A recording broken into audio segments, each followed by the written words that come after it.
नमस्कार दोस्तों, स्वागत है आपका victorious group of English scholars में। इस समय हम लोग टीजीटी इंग्लिश 2013 के क्वेश्चन पेपर को डिस्कस कर रहे हैं। इसके पहले हम लोगों ने फर्स्ट पार्ट में अप टू 50 क्वेश्चंस को बहुत अच्छे से डिस्कस किया है। बहुत सारे फैक्ट्स इन्फॉर्मेशन उस वीडियो में हम लोगों ने सीखा है। अगर उस वीडियो को आपने नहीं देखा है तो डिस्क्रिप्शन में लिंक दिया गया है, वहां से आप उस वीडियो को देख लीजिए। आज हम लोग कंटिन्यू करेंगे 56 क्वेश्चन से, ठीक है। और देखो 51 क्वेश्चन से लेकर के 55 क्वेश्चन जो है ये पैसेज के क्वेश्चन है। और पैसेज के क्वेश्चन आपको कैसे अटेम्प्ट करना है वो हम किसी सेपरेट वीडियो में डिस्कस करेंगे। आज कंटिन्यू करेंगे हम लोग 56 क्वेश्चन से। बिना देरी किए हुए शुरू करते हैं।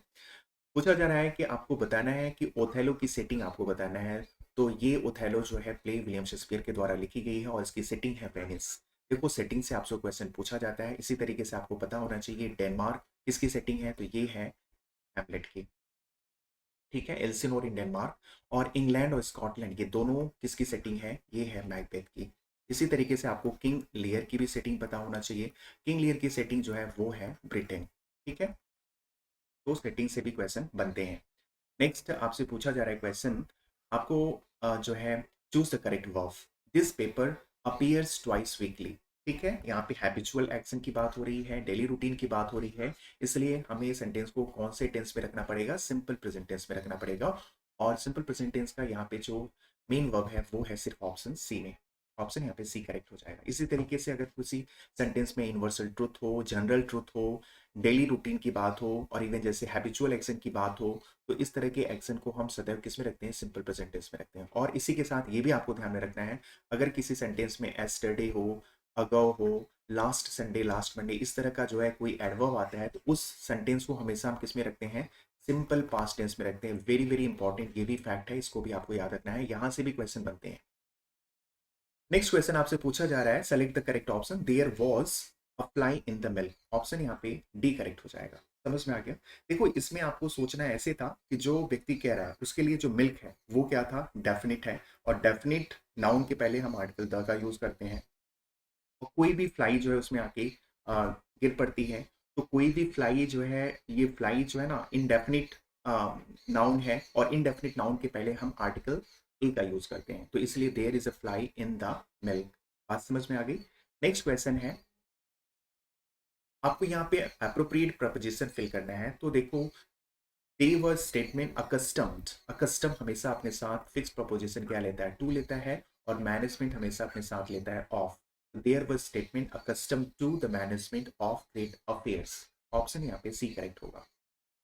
आपको बताना है कि जो है शेक्सपियर की जो सोनेट है ना, वो उसका फॉर्म बताना है, वो किस मॉडल या किस फॉर्म में लिखी जाती है। तो वो जो है 3 क्वाड्रेंट और 1 कपलेट के फॉर्म में लिखी जाती है। बात समझ में आ गया। इसी तरीके से पेट्रॉर्कन जो सोनेट है वो ऑक्टेव और सेस्टेट के फॉर्म में लिखी जाती है, ये आपको पता होना चाहिए। स्पेंसेरियन जो सोनेट है वो भी 3 क्वाड्रेंट 1 कपलेट के फॉर्म में लिखी जाती है। स्पेंसेरियन सोनेट और शेक्सपियरियन सोनेट में सिर्फ राइमिंग स्कीम का अंतर होता है। प्रश्न यहाँ से बनते हैं वो आपको पता होना चाहिए। शेक्सपियरियन सोनेट की जो राइमिंग स्कीम होगी A B, C D, E F और जी। और स्पेंसेरियन सोनेट की जो राइमिंग स्कीम होगी A B, B C D और लास्ट में क्या होगा, ई और ई होता है। समझ में आया। अब आप इसको याद कैसे करेंगे, देखो मैं बहुत ही अच्छे से आपको याद करा दे रहा हूँ, कभी आप नहीं भूलेंगे। शेक्सपियरियन सोनेट में जो है, ध्यान रखना, जो फर्स्ट क्वाड्रेंट की राइमिंग स्कीम है ए बी, दूसरे में सी डी, तीसरे में ई एफ, यानी फर्स्ट क्वाड्रेंट की जो राइमिंग स्कीम है दूसरे क्वाड्रेंट की राइमिंग स्कीम से बिल्कुल नहीं मिल रही है। तीसरे की जो है दूसरे वाले से मैच नहीं कर रही है, बिल्कुल सब अलग अलग चल रहा है। और स्पेंसेरियन सोनेट में जो है राइमिंग स्कीम मैच हो जा रही है। ए बी है तो दूसरे में भी देखो बी सी हो रहा है, फिर सी वाला जो है तीसरे वाले में सी डी हो जा रहा है। यानी जो है राइमिंग स्कीम जो है स्पेंसेरियन सोनेट में मैच कर रही है। आप इसको याद कैसे करेंगे, आपको याद ऐसे करना है कि देखो विलियम शेक्सपियर एक बहुत ही यूनिक राइटर थे। उनका जो भी प्ले था, ठीक है, जो भी वो प्लेज लिखते थे, किसी एक प्ले की स्टोरी दूसरे प्ले से मैच नहीं करती थी, बिल्कुल यूनिक लिखते थे। तो फिर राइमिंग स्कीम कैसे मैच करेगी, तो राइमिंग स्कीम भी तो मैच नहीं करेगी ना। बस आपको याद हो गया। राइमिंग स्कीम देखो ए बी हो गया तो दूसरे में जो है सी डी बिल्कुल मैच नहीं हो रही है। और स्पेंसरियन सोनेट में देखो एडमंड स्पेंसर उतने ग्रेट राइटर नहीं थे कॉम्परेटिवली विलियम शेक्सपियर के। समझ में आया। तो इसके लिए इनकी राइमिंग स्कीम थोड़ी सी मैच कर जाती है। अब ये आपको कभी नहीं भूलेगा। ऑक्टेव सेस्टेट के फॉर्म में जो है लिखा जाता है पेट्रॉर्कन सोनेट, और इसकी राइमिंग स्कीम क्या होती है, ए सी डी ई। समझ में आ गया। इसके अलावा एक और इंपॉर्टेंट फैक्ट है, बार बार वहां से प्रश्न पूछे गए हैं। ऑक्टेव सेस्टेट के बीच में एक पॉज होता है जिसको हम क्या कहते हैं, सेजुरा कहते हैं। समझ में आ गया, सेजुरा कहते हैं जिसको जिसको दूसरे शब्द में कहेंगे पॉज। बात समझ में आ गई। ये सारी इंपॉर्टेंट फैक्ट्स हैं। नेक्स्ट पूछा जा रहा है रूथ जो है ये पोएम किसने लिखा है, तो ये विलियम वर्ड्सवर्थ ने लिखा है। ऑप्शन यहाँ पे डी करेक्ट हो। और ये लिखा कब गया है, ये 1799 में लिखा गया है, और इसको 1800 में पब्लिश करवाया जाता है। ये एक लॉन्ग नरेटिव पोएम है, ये भी आपको ध्यान में रखना है। थोड़ा सा कठिन क्वेश्चन पूछा जाएगा तो आपसे ये पूछा जाएगा कि रूथ का सब टाइटल बताइए। तो रूथ का जो सब टाइटल होगा वो होगा इन्फ्लुएंस ऑफ नेचर। ठीक है, इन्फ्लुएंस इन्फ्लुएंस ऑफ नेचर। ठीक है, सब टाइटल पे मैंने जो है किसी अपने प्रैक्टिस सेट में बहुत ही डिटेल में बहुत अच्छे से समझाया है। अगर आपने मेरी प्रैक्टिस सेट को नहीं देखा है तो प्लीज़ आप मेरे प्रैक्टिस सेट को देखिए, वहाँ पे मैं बहुत सारी इंपॉर्टेंट फैक्ट्स डिस्कस किया हूँ जो आपके एग्जाम में क्वेश्चन बार बार पूछे जाते हैं। समझ में आया। तो इस तरह के मेरे वीडियोस देखो कंटिन्यू आ रहे हैं जो आपके एग्जाम को बहुत ईजी कर रहे हैं। अगर अभी तक आपने इस चैनल को सब्सक्राइब नहीं किया है तो चैनल को आप सब्सक्राइब कर लीजिए, जिससे जब भी मैं कोई वीडियो अपलोड करूँ आपको नोटिफिकेशन मिल जाए। और बेशक अगर आपको वीडियो पसंद आ रही है तो वीडियो को लाइक और शेयर भी करिए। नेक्स्ट क्वेश्चन पूछा जा रहा है आपसे। ठीक है, तो ये रूथ का जो है सब टाइटल क्या है, इन्फ्लुएंस ऑफ नेचर, ये भी आपको याद रखना है। और ये जो है विलियम वर्ड्सवर्थ के द्वारा लिखी गई पोएम है। आपको बताना है कि यहाँ पे एरर पार्ट को फाइंड आउट करना है। देखो इवन दो, इवन इफ, ये सारे के सारे जो है सबऑर्डिनेटिंग कंजंक्शन होते हैं। और subordinating conjunction even if, even though हमेशा अपने साथ ध्यान रखना है कि जो है या तो कॉमा लगता है इसके साथ या फिर येट का यूज होता है, बट का यूज तो बिल्कुल नहीं होता है। तो यहाँ पे जो है ऑप्शन बी में मिस्टेक है, इसलिए हमारा ऑप्शन बी यहाँ पे करेक्ट हो जाएगा। बात समझ में आ गया। और जिस सेंटेंस में सबऑर्डिनेटिंग कंजंक्शन का यूज होता है उस सेंटेंस को हम क्या बोलते हैं, उसको हम बोलते हैं कॉम्प्लेक्स सेंटेंस। कौन सा सेंटेंस बोलते हैं, कॉम्प्लेक्स सेंटेंस। और जिस सेंटेंस में कोऑर्डिनेटिंग कंजंक्शन का यूज होता है उसको हम क्या बोलते हैं, उसको हम बोलते हैं कंपाउंड सेंटेंस। समझ में आ गया। बहुत इंपॉर्टेंट ये फैक्ट्स हैं, ये आपको ध्यान में रखना है। सिंपल, कंपाउंड, कॉम्प्लेक्स सेंटेंस से आपसे क्वेश्चन पूछे जाते हैं। देखो सिंपल, कंपाउंड और कॉम्प्लेक्स सेंटेंस को मैंने बहुत ढंग से समझाया है। और ये शायद मैंने 2011 टीजीटी के पेपर को जब हम डिस्कस कर रहे थे तो थर्ड पार्ट में मैंने इसको बहुत ही डिटेल में समझाया है। अगर आपने उस वीडियो को नहीं देखा है तो उस वीडियो को आप जरूर देखिए, वहां से आपको सिंपल, कंपाउंड, कॉम्प्लेक्स सेंटेंस से कैसे क्वेश्चन पूछे जाते हैं पूरा कॉन्सेप्ट मैं बहुत अच्छे से समझाया हूँ। तो उस वीडियो को आप जरूर देखिए, आपको बहुत ही बेनिफिट्स होने वाली है। यहाँ पे जो है ऑप्शन बी में मिस्टेक होगा, क्योंकि इवन दो, इवन ईव के साथ या फिर कॉमा का यूज होगा या फिर येट का यूज होगा, बट का बिल्कुल यूज नहीं होता है। नेक्स्ट क्वेश्चन में आपको ट्रांसफॉर्म करना है। ठीक है, एक्सक्लेमेटरी सेंटेंस को असर्टिव सेंटेंस में। क्वेश्चन यहाँ पे पूछा गया है, if only I had come 1 hour earlier. समझ में आया। इसको हमें असर्टिव सेंटेंस में चेंज करना है। तो ट्रांसफॉर्मेशन में दो चीज का ध्यान में रखते हैं। एक तो ये हमें सेंटेंस का स्ट्रक्चर तो बदलना है, लेकिन इस बात को बिल्कुल सुनिश्चित करना है कि सेंटेंस का मीनिंग बिल्कुल बदलना नहीं चाहिए। बात समझ में आ गया। तो देखो यहाँ पे हमें इफ ओनली को तो हमें क्या करना पड़ेगा, आई विश करना पड़ेगा। और टेंस जो है, टेंस को हम बिल्कुल चेंज नहीं करेंगे, अदरवाइज जो है सेंटेंस का मीनिंग भी बदल जाएगा। तो इसलिए हमें जो टेंस है उसी टेंस में एज इट इज रहने देना है, सिर्फ इफ ओनली को हमें चेंज करना है आई विश में। तो I wish I had come 1 hour earlier. बाकी सारे ऑप्शन में देखो सारे में टेंस बदल दिया गया है। फिर जब आप टेंस बदल देंगे तो फिर मीनिंग बदल जाएगा, फिर वो ट्रांसफॉर्मेशन रह नहीं जाएगा। तो यहाँ पे जो करेक्ट ऑप्शन होगा ऑप्शन सी। सॉलिलॉकी आपसे पूछा जा रहा है, तो सॉलिलॉकी और असाइड ये दो ऐसे हैं, श्योर एंड सर्टेन एक क्वेश्चन आपसे आएगा। तो मैंने किसी ना किसी जो है अपने पीछे के बहुत सारे प्रैक्टिस सेट में सॉलिलॉकी और असाइड को बहुत अच्छे से समझाया है। अगर आप उन वीडियोस को प्लीज़, मेरे सारे वीडियोस के साथ कंटिन्यू आप जुड़े रहिए, सारे वीडियोस को आप देखते रहिए। मैं सारे वही पॉइंट्स कवर करता हूँ जो आपके एग्जाम में पूछे जाते हैं। समझ में आ गया। देखो उसी क्रम में यहाँ पे पूछा गया है कि सॉलिलॉकी क्या है। तो ये जो है एक्टर का सेक्रेट थॉट होता है। इसमें जो है स्टेज पर कैरेक्टर्स थॉट क्रिएट करता है और उसको आर्टिफिशियल डिवाइस के थ्रू ऑडियंस को सुनवाई जाती है, ये होता है सॉलिलॉकी। तो ऑप्शन ए बिल्कुल सही होगा। सेक्रेट स्पीच नहीं होता है, भाषण कोई नहीं होता है। और यहाँ पे देखना, ये जो actors speech not to be heard by audience, ये बिल्कुल गलत होगा। देखो वो जो कैरेक्टर जो थॉट क्रिएट करता है उसको ऑडियंस को सुनवाई जाती है। ठीक है, वो ऑडियंस के लिए बुलवाई ही जाती है, तो इसलिए ये ऑप्शन सी गलत हो जाएगा। और ऑप्शन डी भी गलत हो जाएगा, क्योंकि जो वो कैरेक्टर थॉट क्रिएट करता है, जो स्टेज पे बाकी और कैरेक्टर्स रहते हैं, इस बात को बिल्कुल सुनिश्चित किया जाता है कि वो ना सुने। बात समझ में आया? तो ये पूरी सॉलिलॉकी कैरेक्टरिस्टिक है, यहाँ से क्वेश्चन बनते हैं, ये आपको ध्यान में रखना है। अच्छा, इसी के साथ मैं एक चीज फिर से रिवाइज थोड़ा सा करा देता हूँ, असाइड। ठीक है, असाइड में क्या होता है, सेम चीज होता है। इसमें जो है, इसमें भी जो है ऑडियंस को सुनाई जाती है, इसमें भी मेक श्योर किया जाता है कि स्टेज पे जो और सारे कैरेक्टर्स रहते हैं वो जो है असाइड जो बोली जाती है वो सुन ना पाए। और असाइड में सिर्फ अंतर और सॉलिलॉकी में असाइड में अंतर बस ये होता है कि जो है सॉलिलॉकी जो है सेक्रेट थॉट होता है, उसको आर्टिफिशियल डिवाइस के थ्रू जो है ऑडियंस को सुनाया जाता है। और असाइड में जो है कैरेक्टर लो वॉइस में बोलता है। वेरी वेरी इंपॉर्टेंट फैक्ट है। असाइड में जो है, जो कैरेक्टर है लो वॉइस में बोलेगा, और सॉलिलॉकी में जो है कैरेक्टर थॉट क्रिएट करेगा। बस यही अंतर है, बाकी सेम है, ये आपको ध्यान में रखना है। पूछा जा रहा है ये जो क्वेश्चन है, one impulse from a vernal wood may teach you more than man of moral evil and of good than all sages can. ये पूरी लाइन है, और ये लाइन पूछा जा रहा है कहाँ से ली गई है, तो ये जो है विलियम वर्ड्सवर्थ की पोएम है द टेबल्स टर्न। ऑप्शन यहाँ पे ए करेक्ट हो जाएगा। बात समझ में आ गया? और ये जो है पोएम कब लिखी जाती है, तो ये भी आपको पता होना चाहिए। ये जो है 1798 में लिखी जाती है, और लिरिकल बैलेट में इसको पब्लिश कराई जाती है। टिंटन एबी, सेम, ये भी 1798 में लिखी जाती है, और ये लिरिकल बैलेट की लास्ट पोएम होती है। Word is too much with us, ये जो है विलियम वर्ड्सवर्थ की सोनेट है, और ये 1802 में लिखी जाती है, और उसको 1807 पोएम्स इन टू वैल्यूज में पब्लिश कराया जाता है। ओड टू ड्यूटी ये 1805 में लिखी जाती है, और 1807 में इसको पब्लिश कराया जाता है। स्टर्न डॉटर ऑफ, ये लाइन बोला गया है किसके लिए, ये बोला गया है ड्यूटी के लिए। नेक्स्ट क्वेश्चन है, who has written Peter Bell among the following. तो पीटर बेल विलियम वर्ड्सवर्थ ने लिखा है, ये एक लॉन्ग नरेटिव पोएम है, ये टेल इन वर्स है।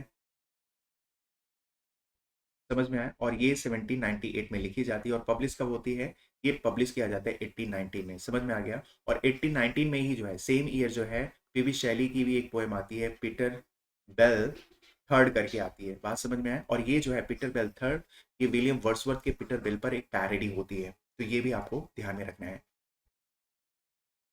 नेक्स्ट क्वेश्चन पूछा जा रहा है कि Milton became blind at the age of. ये 44 ईयर्स के थे तब ब्लाइंड हो जाते हैं। ऑप्शन यहाँ पे सी करेक्ट हो जाएगा। ठीक है, कई बार ईयर पूछ देता है, तो वो है 1652 ईयर्स था जब ये जो है टोटली ब्लाइंड हो जाते हैं। और एक इंपॉर्टेंट फैक्ट और भी आपको याद रखना है, 1652 53 में जो है ये एक बहुत ही सेलिब्रेटेड अपना सोनेट लिखते हैं कि कौन सा, on his blindness, on his blindness लिखते हैं।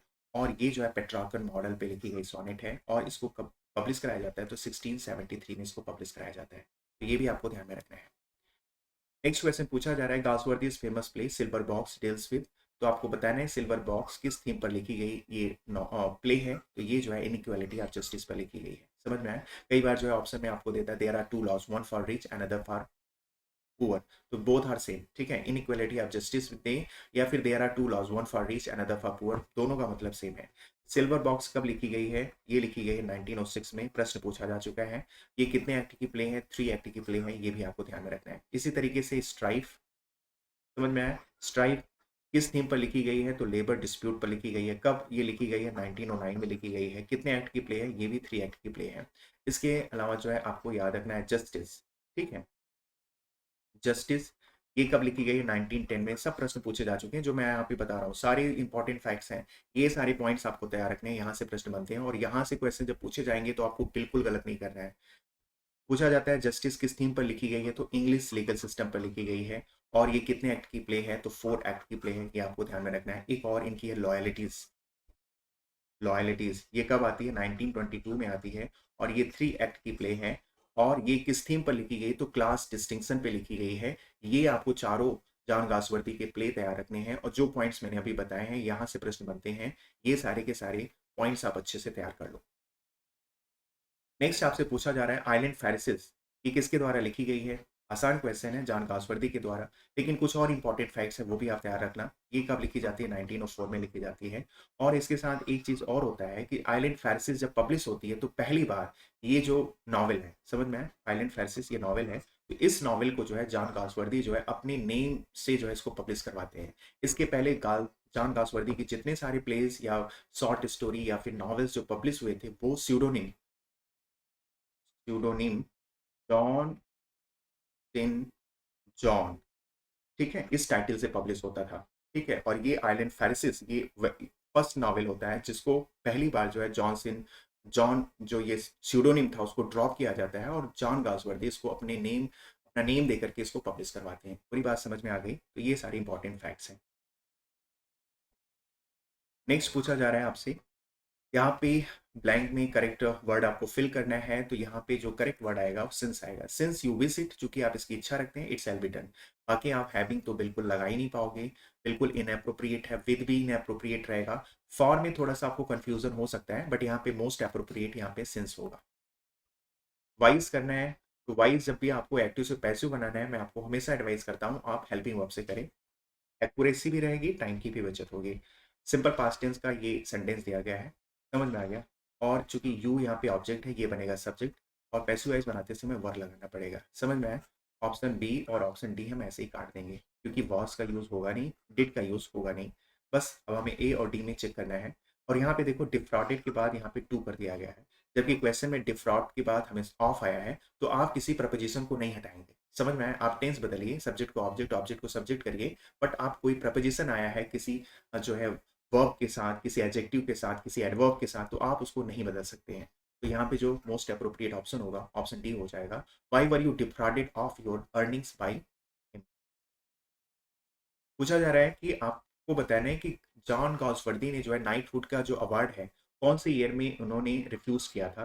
तो वो एक्चुअली ये एक डिस्प्यूटेड क्वेश्चन है। समझ में आ गया? देखो 1917 में जो है ये मना कर देते हैं जॉन गॉसवर्दी कि मुझे नाइटहुड का अवार्ड नहीं चाहिए, लिटरेचर अपने आप में खुद ही एक अवार्ड है। और ये इनको अवार्ड मिलना कब था? ये मिलना था 1918 में। तो चूंकि दोनों डेट एक साथ दे दिया गया है, इसलिए एक डिस्प्यूटेड क्वेश्चन हो गया है। इसलिए बोर्ड, जब मैं बोर्ड बोलूंगा तो आप माध्यमिक शिक्षा चयन बोर्ड समझेंगे, तो बोर्ड ने इसको जो है एफ की कैटेगरी में रख दिया है।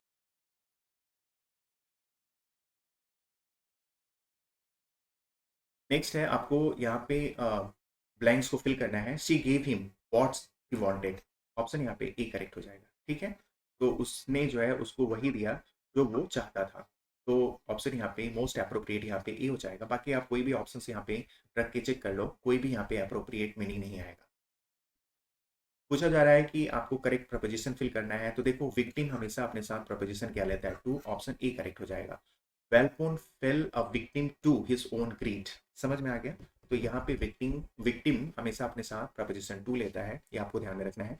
वेलपोन जो है ये बेन जॉनसन के द्वारा लिखी गई एक कॉमेडी है, ये आपको ध्यान में रखना है, जो 1605 और 1606 के बीच में लिखी जाती है।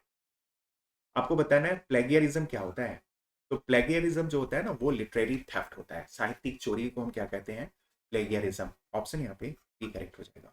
और प्लेगियरिस्ट किसको कहेंगे? अ पर्सन या a writer who steal a piece of writing from others writers, उसको हम क्या बोलेंगे? प्लेगियरिस्ट। तो प्लेगियरिज्म ये क्या है? Literary theft. थेफ्ट मतलब चोरी, पार्ट्स ऑफ स्पीच में नाउन होता है। पूछा जा रहा है कि आपको बताना है कि हेरोल्ड क्लेवर जो है गाल्सवर्दी की प्ले जस्टिस में वो कौन होते हैं। तो हेरोल्ड क्लेवर जो है ये गवर्नमेंट काउंसिल होते हैं। ठीक है, सरकारी वकील होते हैं। और डिफेंस काउंसिल कौन रहता है? वो रहता है हेक्टर फ्रोम। ठीक है, हेक्टर फ्रोम। और ये किसके साइड में केस को लड़ता है? विलियम फॉर्डर के साइड से ये केस को लड़ता है। जज मिस्टर जस्टिस फ्लॉयड रहते हैं, नाम पूछा गया है जस्टिस फ्लॉयड। ठीक है, ये प्रश्न पूछा जा चुका है। और इस इनकी एक बहुत ही फेमस लाइन है, लॉ इज एडिफिस करके इनकी बहुत ही फेमस लाइन है कि जो है लॉ जो है एक बहुत ही शानदार बिल्डिंग होती है। आगे भी कंटिन्यू लाइन चलती है। तो ये लाइन पूछा गया था कि ये किसके द्वारा बोला गया है? तो जज के द्वारा बोला गया है। और जज का नाम क्या है? जस्टिस फ्लॉयड है। प्रश्न पूछा जा चुका है। मैनेजिंग क्लर्क इसमें दो रहते हैं, वाल्टर हाउ और जेम्स हाउ। ठीक है, वाल्टर हाउ और जेम्स हाउ, ये आपको ध्यान में रखना है। जस्टिस के बारे में अभी हम लोगों ने चर्चा कर ही लिया है, 1910 में आती है। लीगल सिस्टम जो है इसकी थीम है जिस पे ये लिखी गई है। इसके अलावा ये 4 एक्ट की प्ले है, ये भी आपको ध्यान में रखना है। इसके अलावा जो है काउले इसमें कैशियर रहता है, स्वीडल इसमें ऑफिस बॉय रहता है, विलियम फॉल्डर इसमें जूनियर क्लर्क रहते हैं, और इसके अलावा जो है रॉबर्ट कुक्सन इसमें सीनियर क्लर्क रहते हैं, रूथ हनीवेल इसमें एक फीमेल कैरेक्टर रहती है। और इसके अलावा जो है ये सारे जो है कैरेक्टर्स रहते हैं, कैरेक्टर से भी प्रश्न बनते हैं, ये आपको ध्यान रखना है। एस्थेटिक का मतलब आपको बताना है। तो एस्थेटिक का मतलब होता है ब्यूटी। ऑप्शन सी करेक्ट होगा। पूछा जा रहा है आपसे कि आप बताइए कि जो है विलियम शेक्सपियर की जो फर्स्ट फोलियो होती है वो कब पब्लिश होती है? तो फोलियो से जो है प्रश्न पूछे जा चुके हैं। और फर्स्ट फोलियो उनकी कब आती है? 1623 में आती है। समझ में आ गया? और सेकंड फोलियो कब आती है? 1632 में आती है। 23 का उल्टा कर दो तो सेकंड फोलियो हो जाएगा। और थर्ड फोलियो कब आती है? 1663 में आती है। और फोर्थ फोलियो कब आती है? 1685 में आती है। अब तक आपको फर्स्ट फोलियो सेकंड फोलियो से प्रश्न पूछे जा चुके हैं। ठीक है। फर्स्ट फोलियो से ये पूछा गया कि कब पब्लिश होती है। फर्स्ट फोलियो से ये भी पूछा गया कि जब फर्स्ट फोलियो पब्लिश होती है तो कौन से प्ले को उसमें इंक्लूड नहीं किया जाता है, तो पेरिकल्स को उसमें इंक्लूड नहीं किया जाता है। पेरिकल्स को कब इंक्लूड कर लिया जाता है? तो सेकंड फोलियो में पब्लिश कर लिया इंक्लूड कर लिया जाता है। तो ये आपको ध्यान में रखना है। और ये एक प्रश्न पूछा जाता है कि जो फर्स्ट फोलियो को है एक साथ जो है पब्लिश कराने का काम, ठीक है, यानी 36 प्ले को जो है कंपाइल करके पब्लिश कराने का जो है क्रेडिट किसको जाता है? तो ये है जो है जॉन हेमिंग और हेनरी कॉन्डल। ठीक है। हेमिंग हेमिंग्स और कॉन्डल, ये दोनों जो है विलियम शेक्सपियर के को एक्टर्स रहते हैं, फेलो एक्टर्स रहते हैं। इन्होंने जो है मेहनत की और विलियम शेक्सपियर के जितने सारे प्लेस थे उसको संकलित किया और एक साथ जो है फोलियो फॉर्म में पब्लिश किया था। कब? 1623 में। समझ में आ गया? सेकंड फोलियो कब आती है? 1632 में। थर्ड कब आती है? 1663 में। और फोर्थ कब आती है? 1685 में। आप तैयार रखेंगे, प्रश्न पूछा जा सकता है। नेक्स्ट पूछा जा रहा है आपसे, बताइए कौन सा फिगर ऑफ स्पीच है बॉयज विल बी बॉयज? तो इपिग्राम ऑप्शन यहाँ पे ए करेक्ट होगा। समझ में आ गया? रेने मार्टिन की बुक से जो है एक्सरसाइज नंबर 125 को जो है जिसमें 60 फिगर ऑफ स्पीच दिए हैं 4 वीडियोस में, स्टोरी के थ्रू कोड के थ्रू मैंने सारी फिगर ऑफ स्पीच आपको याद कराए। अगर उन वीडियोस को आपने नहीं देखा है तो डिस्क्रिप्शन में मैं लिंक दे दूंगा, वहां से जाकर उन वीडियोस को आप देख लीजिएगा। बहुत ही इंपॉर्टेंट टॉपिक है, कई बार 4 से 5 क्वेश्चन पूछे जाते हैं और रेन एंड मार्टिन की बुक से ही मोस्टली पूछे जाते हैं अगर एक दो फिगर ऑफ स्पीच को छोड़ दिया जाए तो। बात समझ में आ गया? तो सारे के सारे जो है फिगर ऑफ स्पीच आपको रेन एंड मार्टिन से पढ़ने हैं और याद भी करने हैं। बॉयज विल बी बॉयज कौन सा फिगर ऑफ स्पीच होगा? ये होगा एपिग्राम। ऑप्शन यहाँ पे ए करेक्ट हो जाएगा। पूछा जा रहा है मिस स्पेल्ड वर्ड, इसमें आपको फाइंड आउट करना है। तो यहाँ पे मिस स्पेल्ड वर्ड जो होगा वो होगा डायलेमा। ठीक है। DILE होता है जिसका मतलब होता है दुविधा। ठीक है। डिस्पैरेज का मतलब होता है, डिस्पैरेज का मतलब होता है टू टॉक अबाउट समबडी और समथिंग इन क्रिटिकल वे। समझ में आया? किसी की निंदा करना, किसी को तुच्छ समझना, इसको हम डिस्पैरेज बोलेंगे। लाइसेंसेस का मतलब होता है जो मॉरली करप्ट हो। समझ में आ गया? जो नैतिकता से जो है परे हो या जो अनुशासन से परे हो या निर्लज हो, उसको हम क्या बोलेंगे? लाइसेंसेस। मैलिएबल का मतलब क्या होता है? मैलिएबल का मतलब होता है फ्लेक्सिबल। ठीक है। फ्लेक्सिबल, ये भी आपको तैयार रखेंगे। पूछा जा रहा है आपसे यहाँ पे जो है गैप को फिल करना है। तो पब्लिक आर कॉशन्ड हमेशा अपने साथ फिक्स प्रपोजिशन अगेंस्ट लेता है। ठीक है। जेब कतरों से, पिक पॉकेट्स मतलब जेब कतरों से जो है सावधान किया गया लोगों को। तो कॉशन हमेशा अगेंस्ट लेता है। पूछा जा रहा है यहाँ पे कि जो है क्रैवन के लिए एक वर्ड आप यहाँ पे चूज करिए। तो क्रैवन का मतलब क्या होता है? क्रैवन पार्ट्स ऑफ स्पीच में एडजेक्टिव होता है और इसका मतलब होता है कावर्डली। ऑप्शन यहाँ पे बी करेक्ट होगा। कावर्डली भी पार्ट्स ऑफ स्पीच में एडजेक्टिव होता है। वेरी वेरी इंपॉर्टेंट ये वर्ड है, ये आपको ध्यान में रखना है। लग रहा है जैसे कि एडवर्ब होगा, एलवाई लगा है तो हम समझेंगे कि एडवर्ब होगा, बट ये है क्या? एडजेक्टिव। और कावर्ड, ये क्या लग रहा है आपको? एडजेक्टिव लग रहा है, बट ये है नाउन। समझ में आ गया? इसका मतलब होता है कावर्ड का मतलब होता है जो है क्या कहेंगे इसको हिंदी में? कावड़ का मतलब हो जाएगा डरपोक। समझ में आ गया? तो ये सारे वर्ड हैं, ये भी आप ध्यान रखिए। पूछा जा रहा है आपसे, अच्छा एक वर्ड और यहाँ पे स्लैविस। स्लैविस का मतलब क्या होगा? स्लैविस का मतलब होगा जो सर्वाइल। ठीक है। सर्वाइल, जो सबमिसिव हो। समझ में आ गया? इसके लिए एक वर्ड और है सिकफेंटिक। COPHANTIC। सिकफेंटिक का मतलब चापलूस जिसको कहते हैं। समझ में आया? तो स्लैविस का मतलब सर्वाइल, सबमिसिव, सिकफेंटिक, ये वर्ड आपको तैयार रखना है। पूछा जा रहा है आपसे कि आप बताइए कि reversal of Fortune of tragic hero is called, तो उसको हम क्या बोलते हैं? पेरिपीटिया। समझ में आया? पेरिपीटिया आप तैयार कर लो। Catharsis, purgation of emotion through pity and fear होता है, ये ट्रेजिडी से संबंधित है, ये भी आपको तैयार रखना है। पिस्टल क्या होता है? ये जो है एक लेटर होता है, piece of writing, piece of writing, specially some literature या poems which is written in the form of letter, उसको हम क्या बोलते हैं? एपिस्टल। समझ में आ गया? पोइजिस का मतलब होता है, पोइजिस का मतलब होता है कला सृजन। ठीक है। कुछ ऐसा सृजित करना जो पहले कभी सृजित ना हो, उसको हम पोएसिस कहेंगे। बात समझ में आ गया? एक वर्ड और आपको याद रखना है, वो है हमारसिया। हमारसिया ट्रेजिक फ्लॉ कहते हैं जिसको एरर इन जजमेंट। समझ में आया? तो ये भी प्रश्न कई बार पूछा गया है। एक वर्ड है एनाग्नोसिस। एनाग्नोसिस। एनाग्नोसिस का मतलब होता है रिकग्निशन, पहचान। तो ये सारे वर्ड देखो पूछे जाते हैं, ये सारे वर्ड्स आप तैयार रखना। कभी पेरिपीटिया पूछेगा, कभी कैथारसिस, कभी हमार्सिया, कभी जो है एनाग्नोसिस आपसे पूछ देगा। तो ये सारे वर्ड्स आपसे पूछते रहेंगे और इस ये सारे वर्ड्स आप तैयार रखेंगे। यूफोनी का मतलब आप बताइए, तो प्लीजेंट साउंड होता है। ऑप्शन यहाँ पे ए करेक्ट होगा। बात समझ में आ गया? इसी से मिलता जुलता सब यूफेमिज्म है, ये भी आप तैयार रख लेना है। यूफेमिज्म, यूफेमिज्म ये फिगर ऑफ स्पीच होता है जिसमें डिसएग्रीएबल थिंग को एग्रीएबल नेम देके बोला जाता है। जैसे किसी की डेथ हो जाए तो उसके लिए बोला जाएगा ही हैज पास्ड अवे या ही हैज फॉलन asleep। ठीक है, यूफेमिज्म है। कोई झूठ बोल रहा है तो उसके लिए बोला जाएगा he is telling a fairy tale. तो ये यूफेमिज्म है। एक वर्ड और आपको तैयार रखना है, यूफिज्म। ठीक है, यूफिज्म। यूफिज्म, यूफिज्म का मतलब क्या है आपको बताना है। तो यूफिज्म का मतलब होता है artificial highly elaborate way of writing and speaking को हम क्या बोलते हैं, यूफिज्म बोलते हैं। बात समझ में आ गया? तो euphony pleasant sound, euphemism figure of speech जिसमें डिसएग्रीएबल थिंग को एग्रीएबल नेम देके बोला जाता है। और यूफिज्म का मतलब होता है आडंबर युक्त लिखने और बोलने की शैली को हम यूफिज्म कहते हैं। सभी से प्रश्न पूछे गए हैं, समझ में आ गया? तो ये तीनों वर्ड आप तैयार रखेंगे। पूछा जा रहा है next, frankly Dai name is women, ये रिमार्क किसने दिया है या स्टेटमेंट किसने बोला है? तो हैमलेट ने बोला है। और प्ले कौन सा होता है? हैमलेट होता है। और कब आती है? ये 1602 में आती है। समझ में आ गया? और इसका लाइन का मतलब क्या है ये आपको बताना है। तो इस लाइन का मतलब है women are weaker than men. समझ में आ गया? और ये कौन से लाइन कौन से एक्ट और सीन में बोली जाती है? तो ये भी आप तैयार कर लेना। ये जो है एक्ट 1 और जो है सीन 2 में बोली जाती है। बात समझ में आ गई? तो ये भी आपको ध्यान में रखना है। और हैमलेट का सोर्स विलियम शेक्सपियर ने कहाँ से लिया है? थॉमस कीट के योर हैमलेट से। इसकी सेटिंग एल्सिनोर इन डेनमार्क है। इसके अलावा जो इसका ट्रेजिक फ्लावर, नोबल इनेक्शन या फिर जो है इनडिसाइसिवनेस है।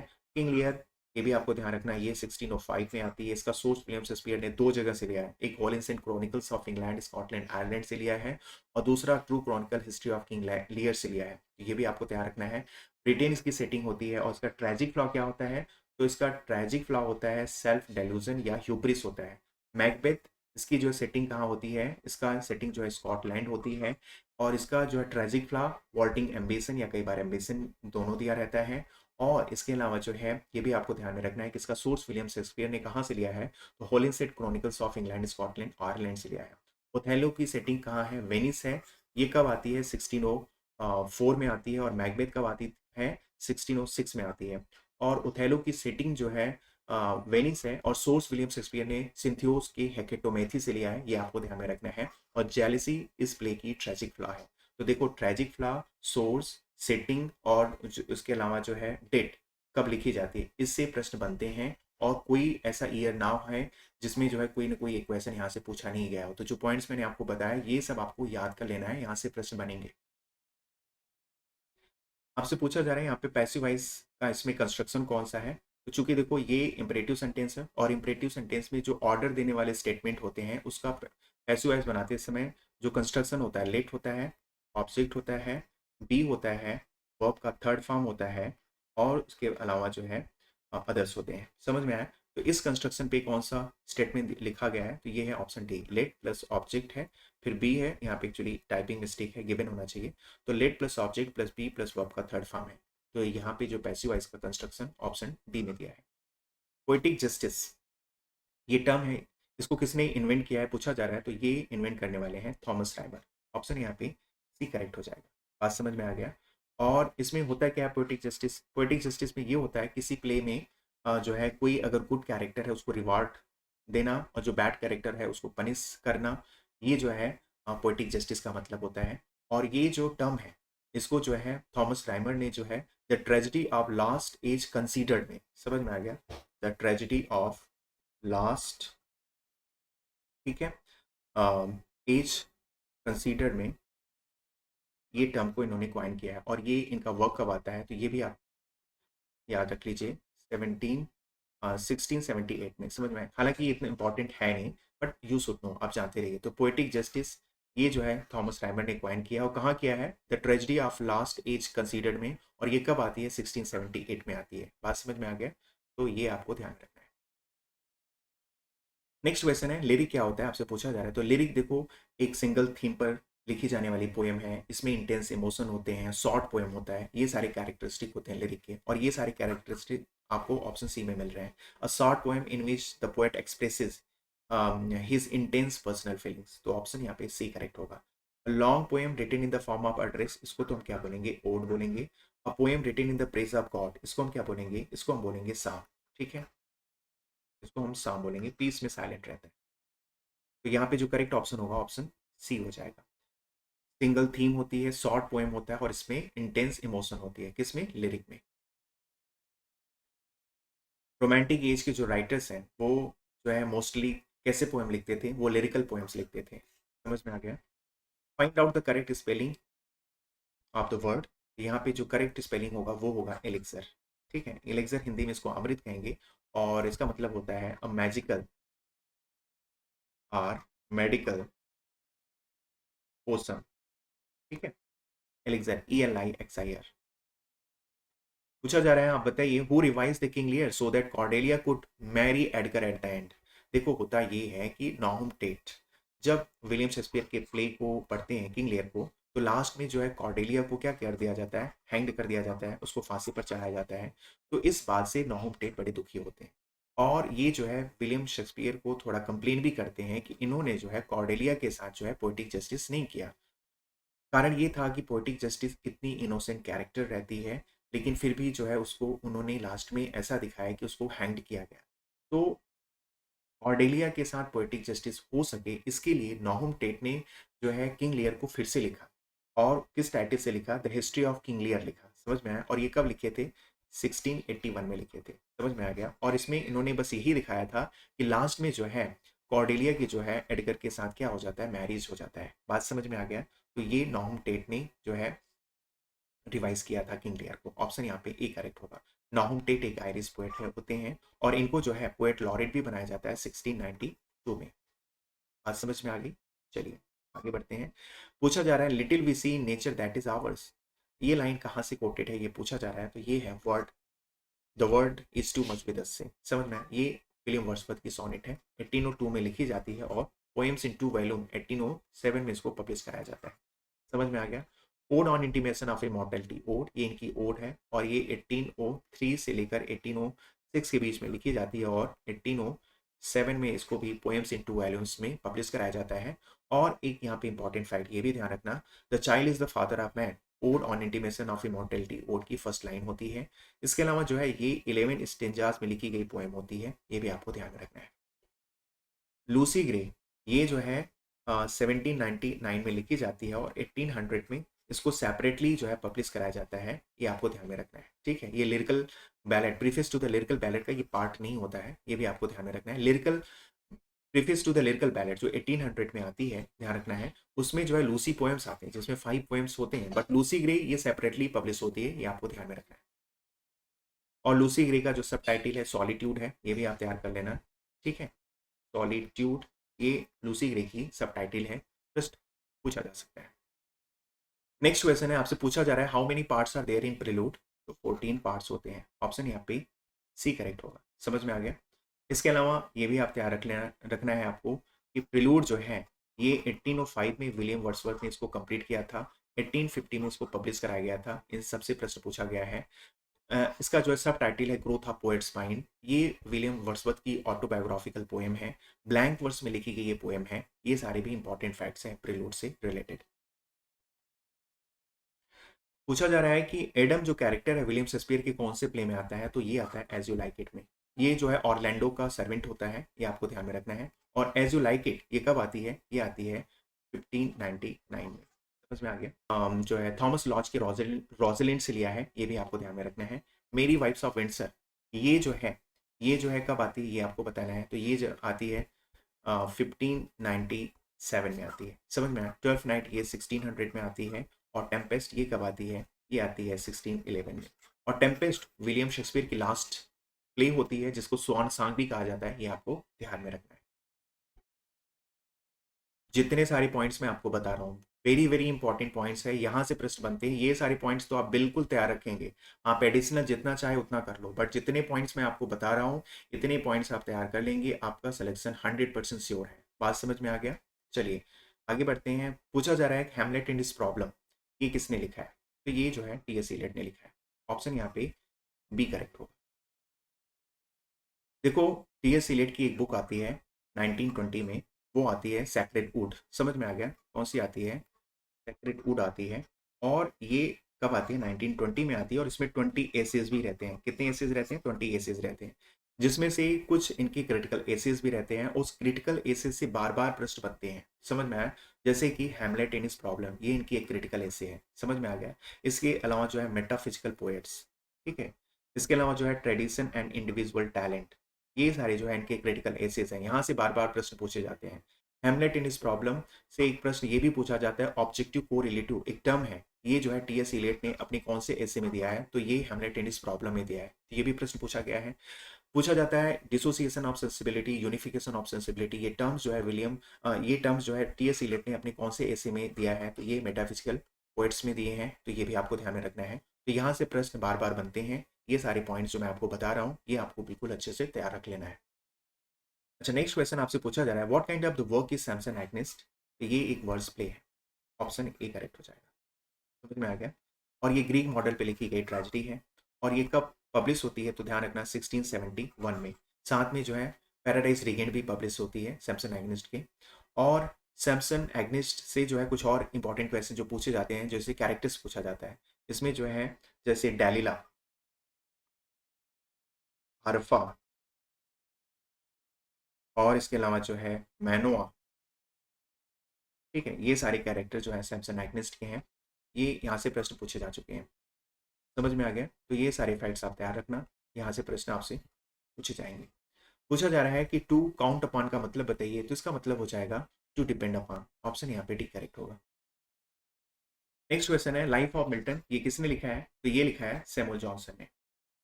सैमुअल जॉनसन की एक वर्क होती है, वो है lives of the most eminent English poets, ठीक है। और इसमें इन्होंने जो है, ध्यान रखना, इन्होंने इस वर्क में जो है the lives of the most eminent English poets में इन्होंने 52 जो है पोएट्स के जो है बायोग्राफी को कवर किया है। बात समझ में आ गया? और ये जो वर्क है, ये जो है 1779 और 81 के बीच में लिखी जाती है। और इसमें इन्होंने कितने राइटर्स की जो है बायोग्राफी को कवर किया है? इसमें इन्होंने 52 राइटर की बायोग्राफीज को कवर किया है, जिसमें लाइफ ऑफ मिल्टन भी एक है। इसके अलावा जो है इन्होंने Abraham Cowley, Samuel Butler, John Dryden, Nicholas Rowe, Jonathan Swift, Alexander Pope, Thomas Gray, ऐसे जो है 52 राइटर्स की बायोग्राफी को कवर किया है। समझ में आ गया? और इसके अलावा जो है देखो, सैमुअल जॉनसन की एक वर्क के लिए और भी जाने जाते हैं, वो भी आप तैयार रखना है। वो है इनका जो है a dictionary of English language, ठीक है, डिक्शनरी ऑफ इंग्लिश लैंग्वेज। और ये कब आती है? 1755 में आती है। तो ये भी आप तैयार रखना, यहाँ से भी प्रश्न पूछे जा सकते हैं। नेक्स्ट क्वेश्चन पूछा जा रहा है, आपको अपैथी का अपोजिट वर्ड फाइंड आउट करना है। अपैथी का मतलब क्या होता है? अपैथी का मतलब होता है अनिच्छा या उदासीनता। और इसका जो अपोजिट वर्ड होगा वो होगा एंथुजियाज्म। ऑप्शन यहाँ पे डी करेक्ट होगा, ठीक है। इससे मिलता हुआ कुछ और वर्ड है, जैसे सिंपैथी, सहानुभूति। और इम्पैथी का मतलब क्या होता है? अन्य व्यक्ति की भावनाओं को समझने की जो क्षमता होती है, उसको इम्पैथी कहते हैं। और एक वर्ड होता है एंटीपैथी। एंटीपैथी का मतलब क्या होता है? स्ट्रॉन्ग फीलिंग ऑफ हेट्रेड या strong feeling of not liking to somebody, उसको हम क्या बोलते हैं? एंटीपैथी, जिसको हिंदी में कहेंगे घृणा। तो सारी वर्ड आपको तैयार रखना है। और यहाँ पे अपैथी का मतलब होगा उदासीनता। समझ में आया? जिसमें जो है neither interested nor enthusiastic about something, जिसको हम बोलते हैं अपैथी। और इसका अपोजिट वर्ड क्या होगा? एंथुजियाज्म। ऑप्शन यहाँ पे डी करेक्ट होगा। नेक्स्ट क्वेश्चन है, इन विच ईयर जस्टिस पब्लिश्ड? तो यहाँ पे करेक्ट ऑप्शन होगा ऑप्शन डी 1910। देखो, इस पे हम लोगों ने ऑलरेडी डिस्कस कर लिया है। What does the idiom smell a rat का मतलब बताना है, तो to have reason to suspect. Option यहाँ पे ए करेक्ट होगा। In which year the prelude was published? देखो, प्रिलूड पे हम लोगों ने ऑलरेडी डिस्कस कर लिया था 1805 में, तो ये कंप्लीट होती है। और इसको पब्लिश कब कराया जाता है? 1850 में। पूछा जा रहा है आपको पैसिव वॉइस में यहाँ पे सेंटेंस को कन्वर्ट करना है। तो I saw him opening the box, तो यहाँ पे जो मोस्ट अप्रोप्रिएट ऑप्शन होगा, क्योंकि सिंपल पास्ट टेंस है, तो क्या होगा? He was seen opening the box, ठीक है। ऑप्शन यहाँ पे बी करेक्ट होगा। नेक्स्ट क्वेश्चन है, हेमलेट्स विलव्ड इन हैमलेट, तो हेमलेट की जो विलव्ड होती है वो कौन होती है? वो होती है ओफिलिया। ऑप्शन यहाँ पे सी करेक्ट होगा। वायला जो कैरेक्टर है किसमें आती है? ट्वेल्थ नाइट में आती है।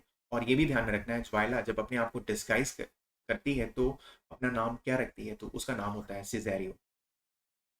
समझ में आ गया? इसी तरीके से रोजलिंड जब अपने आप को डिस्गाइज करती है तो उसका नाम गैनिमिड। और शीलिया जब अपने आप को डिस्गाइज करती है तो उसका नाम वो क्या रखती है? एलिना। और इसी तरीके से पोर्सिया मर्चेंट ऑफ वेनिस में जब अपने आप को डिस्गाइज करती है तो वो अपना नाम क्या रखती है? बाल्थाजार। तो यहाँ से भी प्रश्न पूछे जा सकते हैं, वो आप तैयार रखना है। पोर्सिया कैरेक्टर कहाँ आती है? मर्चेंट ऑफ वेनिस में, जूलियस सीजर में। कॉर्डेलिया ये कैरेक्टर जो है किंग लियर में आती है, और ये जो है किंग लियर की थर्ड डॉटर रहती है, यंगेस्ट डॉटर रहती है। पूछा जा रहा है शेक्सपियर ने कितने हिस्टोरिकल प्लेस लिखे हैं? तो कितने लिखे हैं? 10। समझ में आ गया? इसको आप अच्छे से समझिए। देखो, दो तरीके से क्वेश्चन पूछे जाते हैं। अगर आपसे पूछा जाए कि इन्होंने कितने हिस्टोरिकल प्लेस लिखे हैं तो इन्होंने 10 लिखा हुआ है। और कितने किंग्स के ऊपर लिखे हैं? तो 7। समझ में आया? आपको याद कराने के लिए मैं बता रहा हूँ। ये जो है हेनरी जो है फोर्थ के ऊपर लिखे हुए हैं। ठीक है। हेनरी फिफ्थ के ऊपर लिखे हैं। हेनरी सिक्स के ऊपर लिखे हैं। और हेनरी एट्थ के ऊपर इनकी हिस्टोरिकल प्ले है। इसके अलावा जो है किंग रिचार्ड थर्ड, उसके बाद जो है रिचार्ड सेकेंड, और life and death of king John. ठीक है। कितने हो गए? 1 2 3 4 5 6 7। तो इतने किंग्स के ऊपर इन्होंने हिस्टोरिकल प्लेस लिखा हुआ है। ठीक है। अगर आपसे पूछा जाता है कितने किंग्स के ऊपर इन्होंने हिस्टोरिकल प्लेस लिखे हैं तो 7। अगर नंबर की बात करें तो फिर 10 हो जाएगा। हेनरी फोर्थ 2 पार्ट में आती है, और हेनरी सिक्स 3 पार्ट में आती है, बाकी सब एक एक पार्ट में आती है। तो देखो जो है 7 में ये फिर क्या हो जाएगा? फिर ये कितना हो जाएगा? ये 2 हो जाएगा, 3 हो जाएगा, और 3 और 3 6 हो जाएगा, 7 8 9 10। समझ में आ गया? तो अगर नंबर की बात करें तो 10, और कितने किंग्स के ऊपर इन्होंने हिस्टोरिकल प्लेस लिखे हैं तो वो संख्या हो जाएगी 7। क्योंकि यहाँ पे नंबर पूछा गया है तो ऑप्शन कोई है नहीं इसमें, इसलिए बोर्ड ने इसको एफ की कैटेगरी में रखा हुआ है। सोनेट जो है ये 14 लाइंस की आरबिक पेंटामीटर में लिखी गई लाइन होती है। ये इटालियन वर्ड सोनेटो से ली गई है जिसका मतलब होता है साउंड। ठीक है। और इसके अलावा जो है सोनेट जो है कितने प्रकार का होता है? Petrarchan sonnet, Shakespearean sonnet, Spenserian sonnet. यहाँ से प्रश्न सब पूछे गए हैं, ये सारे पॉइंट्स आप तैयार कर लेना। नेक्स्ट क्वेश्चन है कॉमस क्या है? तो कॉमस एक मास्क है, और ये कब लिखी जाती है? 1634 में लिखी जाती है। ठीक है। और जॉन मिल्टन ने इसको लिखा था लूडलो कॉसन में, first time earl of Bridgewater के सम्मान में इसको जो है स्टेज किया गया था। और मास्क होता क्या है? मास्क एक कोर्टली इंटरटेनमेंट पोएम होता है जिसमें full of music, singing, dancing होता है। बात समझ में आ गया? एलगरी क्या होता है? एलगरी जो है कोई भी पोएम, स्टोरी, कोई पिक्चर या पेंटिंग जो डबल मीनिंग लिए हुए हो उसको हम एलगरी बोलते हैं। 3 एग्जाम्पल आपको एलगरी की याद करना है। एक तो जो है जॉर्ज ऑरवेल का एनिमल फार्म, एडमंड स्पेंसर का जो है फेरी क्वीन, और इसके अलावा जो है जॉन बनियान का जो है पिलग्रिम्स प्रोग्रेस। ये सारे जो है एलगरी के एग्जाम्पल हैं, ये आपको तैयार रखना है।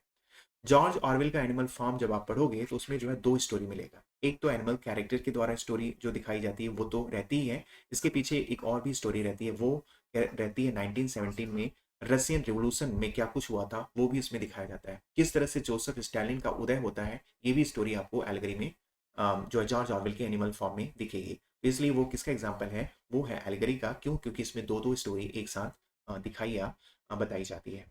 समझ में आ गया? फार्स क्या है? एक फनी प्ले होता है, थिएटर के लिए लिखा जाता है, जिसमें फुल ऑफ रेडिकुलस सिचुएशंस होते हैं, ये आपको ध्यान में रखना है। देखो, विलियम शेक्सपियर के कुछ अर्ली प्लेज हैं जिसमें आपको फार्सिकल एलिमेंट्स मिलते हैं, जैसे कि the two gentleman of Verona, taming of the श्रू, कॉमेडी ऑफ एरर्स। तो ये सारे भी पॉइंट्स आप तैयार रखेंगे। नेक्स्ट पूछा जा रहा है आपसे, आपको बताना है यहाँ पे करेक्ट सेंटेंस फाइंड आउट करना है। तो देखो, एस्टोनिस्ड हमेशा अपने साथ प्रपोजिशन क्या लेता है? एट। ऑप्शन यहाँ पे ए करेक्ट होगा। He was astonished at his success. Next question पूछा जा रहा है मिल्टन्स का एरियोपेजिट का कंसर्न्स विद, तो ये किस के लिए लिखा गया है? तो लिबर्टी ऑफ प्रेस के लिए लिखा गया है, ये आपको ध्यान में रखना है। कई बार ये प्रश्न पूछा गया है। एरियोपेजिट का लिखी कब जाती है? तो 1644 में लिखी जाती है। समझ में आ गया? और लाइसेंसिंग एक आता कब है? ये आता है 1643 में। ठीक है। तो ये सारे पॉइंट्स आप तैयार रखना, और ये क्वेश्चन तो कई बार पूछा गया है। देखो, अगर अभी तक आपने इस चैनल को सब्सक्राइब नहीं किया है तो चैनल को आप सब्सक्राइब कर लीजिए, जिससे जब भी मैं कोई वीडियोस अपलोड करूँ आपको नोटिफिकेशन मिल सके। और वीडियो को लाइक और शेयर भी करते रहिए, ठीक है? इससे मुझे मोटिवेशन मिलता है। आप मुझे मोटिवेट करते रहिए, हम आपको मोटिवेट करते रहेंगे। आगे पूछा जा रहा है क्वेश्चन, आपको बताना है इपिफेनी का मतलब क्या है। तो देखो, इपिफेनी का मतलब जो होता है वो ये होता है, manifestation of God's presence. Option यहाँ पे ए होता है। देखो, इसमें होता क्या है, प्ले के लास्ट में जो है आर्टिफिशियल डिवाइस के थ्रू जो है स्टेज पे गॉड को प्रेजेंट किया जाता है। और गॉड का काम क्या होता है, पोइटिक जस्टिस करना। जो गुड कैरेक्टर है उनको रिवार्ड देना, जो बैड बैड कैरेक्टर है उनको पनिश देना। ये जो है गॉड का काम होता है, और इसी को हम क्या बोलते हैं, इपिफेनी। ठीक है, manifestation of God's presence. Option यहाँ पे ए करेक्ट होगा। पूछा जा रहा है यहाँ पे करेक्ट प्रपोजिशन फिल करना है। I am badly in need of. Need हमेशा अपने साथ प्रपोजिशन क्या लेता है, ऑफ। ऑप्शन यहाँ पे बी करेक्ट होगा। I am badly in need of money. Next question है, पूछा जा रहा है Shakespeare has presented royal criminal. तो रॉयल क्रिमिनल इन्होंने किस में प्रेजेंट किया है, तो किंग रिचार्ड थर्ड में। और ये आती कब है, तो ये भी आप ध्यान रखना, ये आती है 1593 में। देखो, विलियम शेक्सपियर की 37 plays category wise authentic date के साथ मेरी वीडियो जो है नेक्स्ट वीक में आएगी, जिसमें मैं आपको कोड के थ्रू, स्टोरी के थ्रू सारे के सारे जो है विलियम शेक्सपियर की 37 प्लेस आपको याद कराऊंगा, ठीक है? तो नेक्स्ट वीक आप वेट करिए, आपको बहुत ही अच्छे से मैं सारे के सारे विलियम शेक्सपियर के 37 प्लेस याद कराऊंगा। वहां से जो है कम से कम एक क्वेश्चन और ज़्यादा से ज़्यादा 2 से 3 क्वेश्चन पूछे जाते हैं। समझ में आ गया? तो वो आपको तैयार रखना है। किंग लियर जो है कब आती है, ये आती है 1605 में। और हेनरी फोर्थ, ठीक है, हेनरी फोर्थ 2 पार्ट में आती है, पार्ट 1 पार्ट 2। तो अगर पार्ट 1 की बात करें तो ये कब आती है, तो ये आती है 1596 में। और हेनरी पार्ट 2 कब आती है, हेनरी फोर्थ पार्ट 1 जो है 1596 में आती है। हेनरी फोर्थ पार्ट 2 कब आती है, ये आती है 1597 में। और हेनरी एट्थ ये कब आती है, 1613 में। तो ये सारे तैयार रखना, ये सारी डेट मैं आपको अच्छे से याद कराऊंगा, डोंट वरी। पूछा जा रहा है how many sonnets are address to dark lady. तो डार्क लेडी को 26। देखो, जब पहली बार आंसर की आया था तो उसमें उन्होंने 28 को सही माना था, फिर बाद में जब रिवाइज आता है तो उसमें इन्होंने 26 को एक्सेप्ट किया था। समझ में आ गया? तो ध्यान रखना कि जो है, अगर आप, ये डिपेंड करता है आपके ऑप्शन में, अगर आपको 26 का ऑप्शन दे रहा है तो आप 26 को करेक्ट करेंगे। अगर 26 का ऑप्शन नहीं दे रहा है तो आप कौन सा ऑप्शन करेक्ट करेंगे, 28। समझ में आ गया? तो देखो, शुरू में 1 से लेके 126 सॉनेट इन्होंने जो है WH हेनरी वर्सली या विलियम हर्बर्ट को एड्रेस किया है। और 127 से लेकर के 152 यानी 26 सॉनेट जो है इन्होंने डार्क लेडी मेरी फिटान को एड्रेस किया है। और लास्ट के 2 सॉनेट जो है इन्होंने लव गॉड क्यूपिड को एड्रेस किया है। बात समझ में आ गया? तो यहाँ पे जो है करेक्ट ऑप्शन होगा ऑप्शन डी हो जाएगा। WH को इन्होंने कितने कितने सोनेट एड्रेस किए हैं, तो ये होगा 126। ऑप्शन यहाँ पे डी करेक्ट होगा, WH विलियम हर्बर्ट या हेनरी वर्सले। पूछा जा रहा है आपसे कि who asked how many children had lady Macbeth. ये एक ऐसे है और ये किसके द्वारा लिखी गई है ये आपको बताना है। तो ये एलसी नाइट के द्वारा लिखा गया है। समझ में आ गया? और ये लिखी कब जाती है ये भी आपको ध्यान में रखना है, ये लिखी जाती है 1933 में, ठीक है। एसी ब्रैडले, एसी ब्रैडले का जो है शेक्सपियरियन ट्रेजेडी, ये काफ़ी फेमस है, प्रश्न पूछा जा चुका है इससे। ये कब आती है, 1904 में आती है। थॉमस राइमर जो है पोएटिक जस्टिस इन्होंने क्वाइन किया है, ये हम लोगों ने डिस्कस कर ही लिया है। समझ में आ गया? और ये जो है इन्होंने कहाँ ये टर्म्स को क्वाइन किया है, तो ये भी मैंने आपको बताया था, the tragedy of last age considered में, ठीक है, 1678 में आता है। विल्सन नाइट से भी क्वेश्चन पूछा जा सकता है। तो विल्सन नाइट का जो है आपको याद रखना है, इनकी एक ऐसे है, द विल ऑफ फायर, ठीक है, द विल ऑफ फायर, ये आपको तैयार रखना है। और द विल ऑफ फायर ये आती कब है, ये आती है 1930। समझ में आ गया? तो यहाँ से प्रश्न पूछे जाते हैं, how many children had lady Macbeth LC night. तो अगली बार आपसे जरूर पूछा जाएगा शेक्सपियरियन ट्रेजेडी किसने लिखा है, एसी ब्रैडले या फिर विल्सन नाइट के द्वारा लिखी गई एसे का नाम बताइए, तो वो क्या होगा, द विल ऑफ फायर। और ये कब आती है, 1930 में आती है।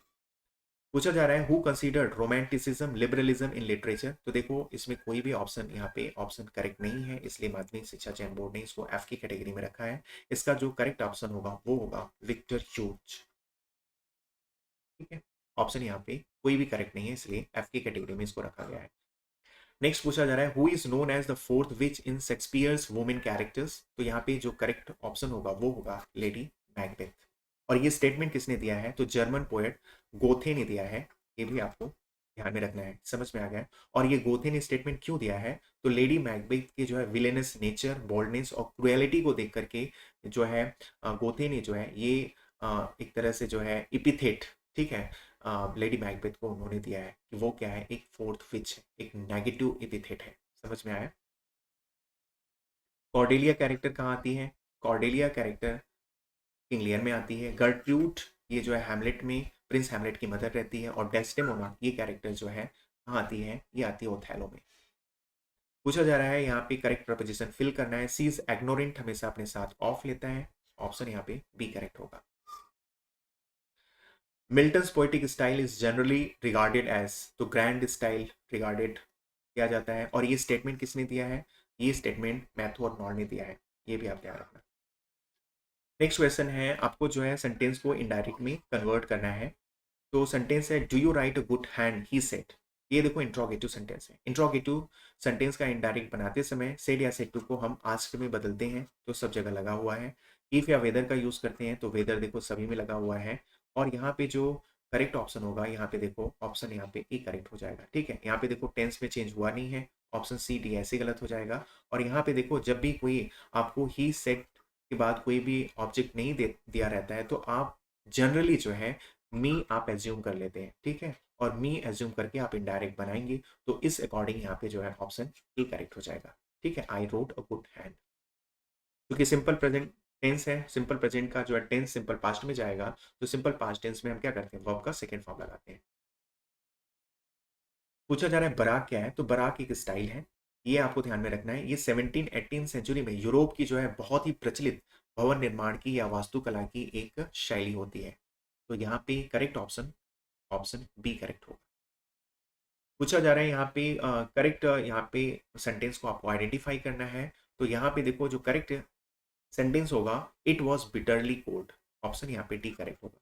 देखो बिटरली यहाँ पे एडवर्ब है और कोल्ड यहाँ पे एडजेक्टिव है, तो एडवर्ब एडजेक्टिव की विशेषता बताता है, समझ में आया। और यहाँ पे ऑप्शन ए में देखो ये एडजेक्टिव है और ये एडवर्ब है, तो एडजेक्टिव नाउन की विशेषता बताता है, ना कि एडवर्ब की, तो ये तो गलत हो जाएगा। ऑप्शन यहाँ पे डी सही होगा। ऑप्शन बी और सी बिल्कुल इररिलेवेंट यहाँ पे ऑप्शन दिए गए हैं, तो यहाँ पे जो अप्रोप्रिएट ऑप्शन होगा ऑप्शन डी हो जाएगा। 122nd में जो क्वेश्चन पूछा जा रहा है, आपको बताना है यहाँ पे मिस्टेक वाले पार्ट को फाइंड आउट करना है, तो आर यू लिविंग हो जाएगा, ऑप्शन यहाँ पे बी करेक्ट होगा, क्योंकि बी पार्ट में मिस्टेक है। Are you living alone or married. Next question है, आपको करेक्ट स्पेलिंग फाइंड आउट करना है, तो करेक्ट स्पेलिंग इसमें होगा प्लेटिट्यूड, ऑप्शन यहाँ पे डी करेक्ट होगा। प्लेटिट्यूड का मतलब क्या होता है, क्लेसे या स्टीरियोटाइप। स्टीरियोटाइप का मतलब क्या होता है, कोई भी फ्रेज या कोई भी आइडिया इतनी बार दोहराई गई हो कि अब जिसमें कोई रुचि ना हो, उसको हम क्या बोलते हैं, क्लेसे या स्टीरियोटाइप। तो प्लेटिट्यूड का करेक्ट यहाँ जो स्पेलिंग होगा ऑप्शन डी में होगा। नेक्स्ट पूछा जा रहा है आपसे, डायमंड कट्स डायमंड, ऑप्शन यहाँ पे डी करेक्ट होगा। समझ में आ गया, ये प्रूवर यहाँ पे जो करेक्ट होगा वो होगा डायमंड कट्स डायमंड। और आज का जो है लास्ट क्वेश्चन है, आपसे पूछा जा रहा है कि choose the name of the Roman general who conquered England in 43 BC. तो यहाँ पे कोई भी ऑप्शन अप्रोप्रिएट ना होने की वजह से बोर्ड ने इसको एफ की कैटेगरी में माना है, समझ में आ गया। वैसे आप टाइम पीरियड देख लो, जूलियस सीजर का जो टाइम पीरियड है वो है, ध्यान रखना, वो है 100 बीसी से लेके 44 बीसी तक, ठीक है। 100 बीसी से लेकर के 44 बीसी है। एंटोनी का जो टाइम पीरियड है ये 83 बीसी से लेकर के, ठीक है, 83 बीसी से लेकर के जो है ये जो है 30 बीसी तक है। और क्लाडियस का जो टाइम पीरियड है वो है 10 बीसी से लेकर के 54 एडी तक, समझ में आ गया। तो ये इन सब का टाइम पीरियड है, तो यहाँ पे देखो 83 है, ठीक है। तो इस अकॉर्डिंग अगर आप देखेंगे टाइम पीरियड के हिसाब से, तो ऑप्शन यहाँ पे जो है ऑप्शन सी यहाँ पे बन सकता है, समझ में आया। क्योंकि एंटोनी का जो टाइम पीरियड है 83 बीसी से लेके 30 बीसी तक है, और 30 जो है 83 बीसी से जो है 33 बीसी के बीच में 43 बीसी आ ही जाएगा। बट इसको माध्यमिक शिक्षा चयन बोर्ड ने एफ माना है, तो हम लोग भी मान लेते हैं, ठीक है। इसमें ज़्यादा दिमाग लगाने की जरूरत नहीं है। तो देखो इस तरह से हम लोगों ने सारी क्वेश्चन को बहुत ही डिटेल में बहुत अच्छे से डिस्कस किया है, और आपने ये भी सीखा होगा कि कैसे आपको क्वेश्चन अटेम्प्ट करना है। इस तरह के वीडियोस मेरे कंटिन्यू अपलोड हो रहे हैं, और चैनल को अगर अभी तक आपने सब्सक्राइब नहीं किया है तो प्लीज़ चैनल को आप सब्सक्राइब कर लीजिए, वीडियो को लाइक और शेयर भी कीजिए। आज के लिए बस इतना ही, धन्यवाद। Thank you.